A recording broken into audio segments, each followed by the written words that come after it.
just took a hand at this digging for gold.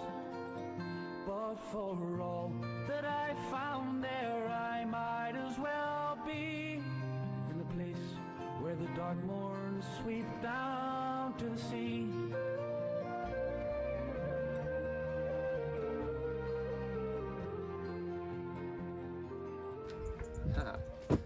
Well, it's great to be with Ken Yeah, welcome.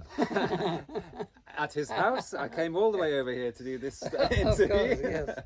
And you will get expenses. Absolutely. It's a beautiful day and it's a great place.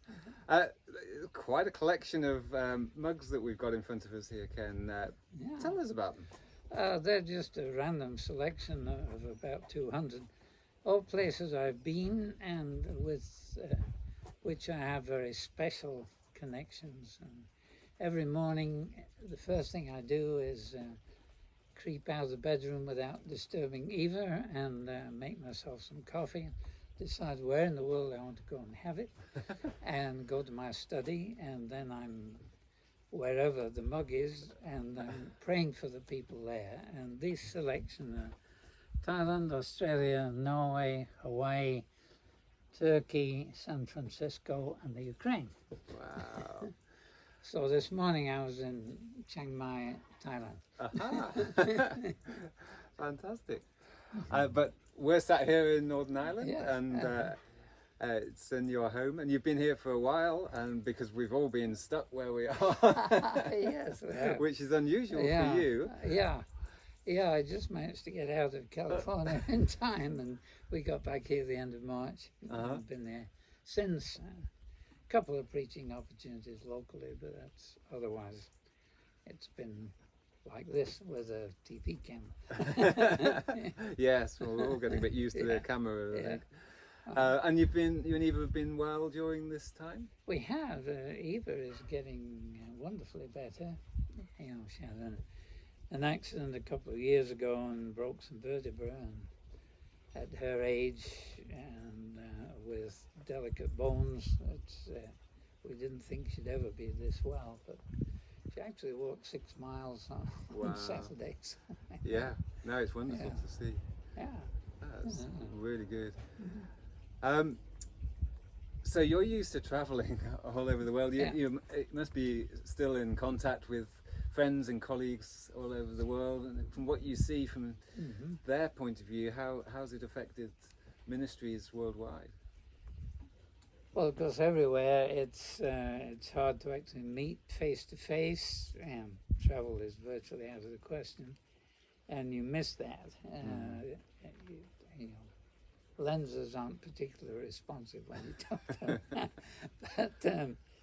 But of course, we're in contact via email and Facebook and all that kind of stuff. And the church really seems to be thriving in many ways because people tune in, maybe because they're bored. You know, they can't go to work, not much to do, might as well go to church on TV. So we're probably reaching 2 or 3 times as many people as usual, but we just don't see the eye contact and see what's happening.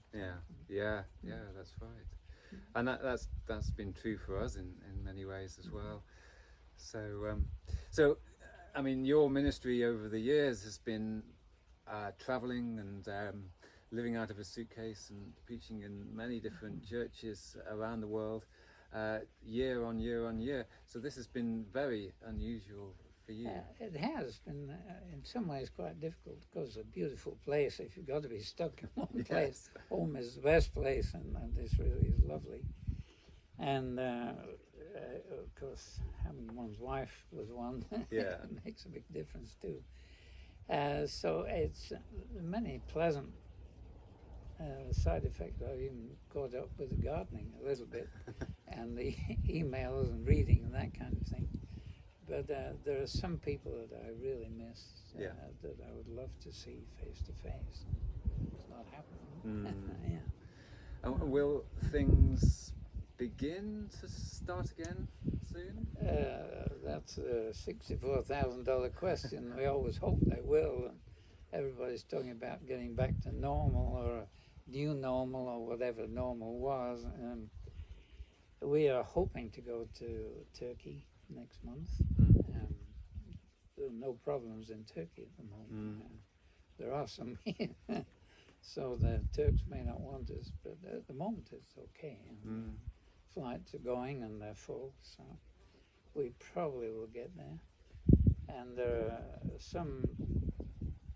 actually 16 Muslim people to whom I've been able to give New Testaments because we have a really good relationship. And 2 or 3 of them are very interested in the gospel and have become very special to us. So we are looking forward to seeing them. We do have a language problem with them. Yeah. Wow. Well, let's pray and hope that will happen in God's time. And, now, I was all busy saying that I'll interview you, and you suggested, well, why don't you ask me a few questions? Yes. Well, I think probably some folks would like to know. Yeah. Your original studies were in pharmacology, but you also had a view to possible ministry at that time. Yeah. Is that right? Yes.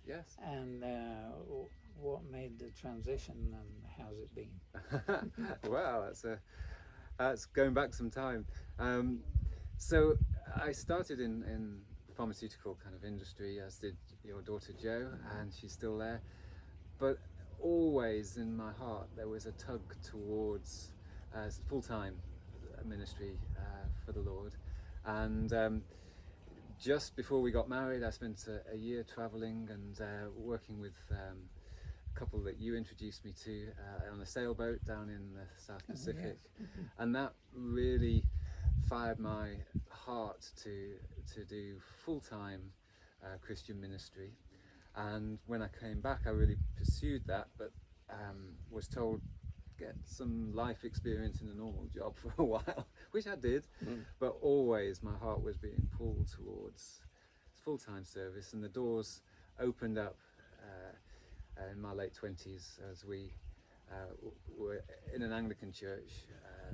They said, well, why don't you go forward for Anglican ministry? And the doors opened up wide, and it's been that way for the last 20 or so years, and it's been an amazing time.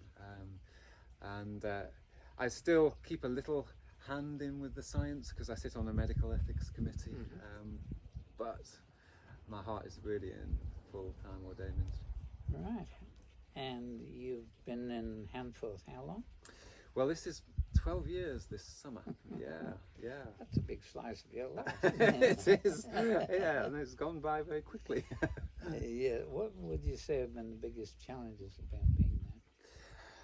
I think the challenges that we face in Hanforth are the challenges that the church across the nation is facing, really, and that our culture's changed dramatically, and in many ways church going is something that's not part of this generation's culture.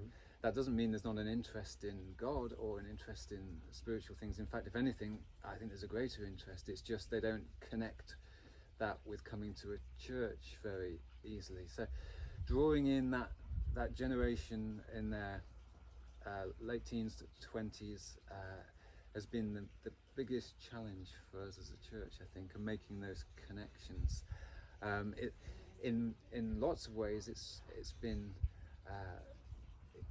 not easy, but we've been able to make lots of connections with people, and Alpha courses have been a constant thing. We've had lots of people come through Alpha courses and a great deal of interest.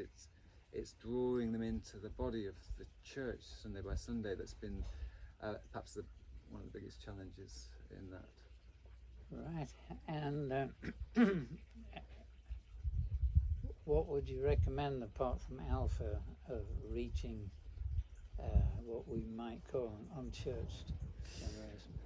I would say the oldest way of all, really, and that's just relationships and connections with people is the best way to share the gospel, is to get to meet people, to let them see you, let them live amongst you, and get to a talk. Okay, now we've had a few adventures together. We have. And one of them was with a gentleman called Alan Tan. Aha. Tell us about him. Alan is Alan's a great character, a big character in more ways than one. But he's a minister in Malaysia, and he's had a tremendous ministry. He's a pastor of a large church in Klang in Kuala Lumpur, but his ministry stretched all over Malaysia and that part of Asia as well.